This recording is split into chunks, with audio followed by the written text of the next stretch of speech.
Super સિક્સમાં હવે નજર કરીએ આજના અંતિમ મુદ્દા પર। રિલાયન્સ ગ્રુપના અનંત અંબાણીની દ્વારકાની પદયાત્રાનો આજે 8મો દિવસ છે।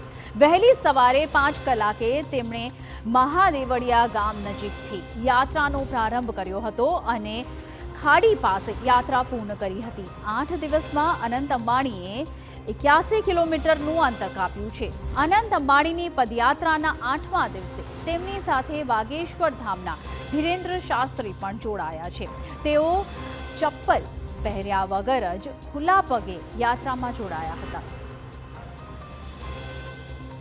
અનંત અંબાણી પગપાળા દ્વારકાધીશની યાત્રાએ જઈ રહ્યા છે।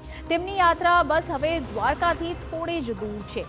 તેઓ 8 એપ્રિલે દ્વારકાધીશના મંદિરે પહોંચશે। અનંત અંબાણી પોતાના જામનગરના નિવાસસ્થાનેથી દ્વારકા સુધીની પદયાત્રા કરી રહ્યા છે। અનંત અંબાણીની પદયાત્રામાં Z+ સિક્યોરિટી ઉપરાંત સ્થાનિક પોલીસનો પણ બંદોબસ્ત ગોઠવાયો છે। રોજ તેઓ 10 થી 12 કિલોમીટરની પદયાત્રા કરી રહ્યા છે। અત્યાર સુધીમાં તેમણે 81 કિલોમીટરની પદયાત્રા પૂર્ણ કરી લીધી છે। પદયાત્રા દરમિયાન વચ્ચે આવતા મંદિરોમાં પણ અનંત અંબાણી દર્શન કરી રહ્યા છે। અનંત અંબાણીએ યુવાઓને સંદેશ આપતા કહ્યું છે કે દ્વારકાધીશની કૃપા બધા પર રહી છે। યુવાઓએ પદયાત્રા કરવી જોઈએ અને દ્વારકાધીશના આશીર્વાદ મેળવવા જોઈએ। દ્વારકાધીશ તો બધાના રાજા છે અને અમારા બધાના એ માલિક છે ને શ્રીજી બાબાના આશીર્વાદથી એ મને શક્તિ આપી છે ચાલવા માટે। તો હું ચાલું છું અને અમારું પહેલું વાર છે અને બસ એટલા જ કહું કે જય દ્વારકાધીશ।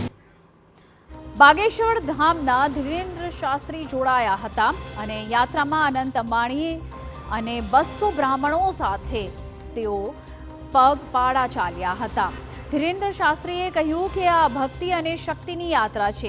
મારા પરમ મિત્ર અનંત અંબાણી દ્વારકાધીશના ચરણોમાં શીશ નમાવા જઈ રહ્યા છે। તેઓનું તન નિરોગી છે, મન તંદુરસ્ત છે અને શ્રદ્ધાથી ભરપૂર છે। एक अनूठा कार्य वो कर रहे हैं।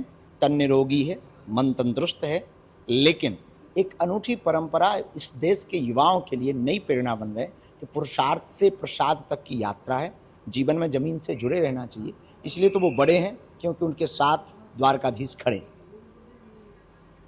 आपने कही दઈએ કે 28 માર્ચથી અનંત અંબાણી રિલાયન્સ ટાઉનશીપ વંતારાથી દ્વારકાની પદયાત્રા કરી રહ્યા છે। જેઓ 10 એપ્રિલના રોજ દ્વારકામાં તેમના જન્મદિવસની ઉજવણી કરશે। અનંત અંબાણીની પદયાત્રામાં તેમની ઝલક જોવા મોટી સંખ્યામાં લોકો ઉમટી પડે છે અને ફોટો, પાઘડી સાથે અન્ય ગિફ્ટ પણ આપી રહ્યા છે। તો અનંત અંબાણી દ્વારા પણ લોકોને રિટર્ન ગિફ્ટ આપવામાં આવી રહી છે।